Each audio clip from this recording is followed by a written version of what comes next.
I want to discuss a proper method of using the dumbbells and getting into the bench press position with the dumbbells. I am not in favor of having a training partner hand the lifter the dumbbell. For the simple reason, we are not doing asymmetrical loading at this point in the game. Asymmetrical load simply means you have 70 pounds here, 20 pounds here. So you can imagine what it would be like if you put an 80-pound dumbbell in your partner's hand when he's lifting, or she's lifting, and she's laying down trying to control that. It's not a real pretty sight. So this is what I expect my athletes, my trainees to be doing. This is a starting position. I want it on their thighs. They pick their own weight up, they lift their own weight up, and they take care of their own weights. Now that's different than spotting. If they need an assist during the lift, I'm going to be there to help them, or their spotters better be there to help them.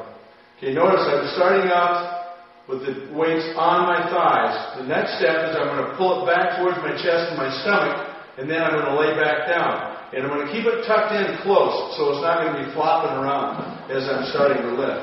Okay, it's on my thighs, suck back in, lay back down. Notice where it's still right on my chest, isn't it? Okay, go straight up and down, straight up and down. Notice that I'm using a neutral grip. I'm not fond of this grip. Most sports are neutral grips. Alright? And if you can see it, I'm obviously off the side of the bench and I should have been sliding down further. Okay, now watch what happens when I come out of this thing. I want the athlete to bring their knees up like that, keep their arms extended, and it just pops right out.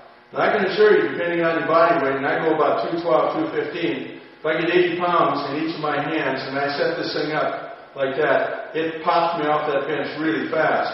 In fact, it's coming off so fast that by the time I'm coming halfway up, I've got to start doing some countermeasures to keep it from propelling me right into the wall. So, that in a nutshell is how I expect to see people using the dumbbells when they're doing the bench presses.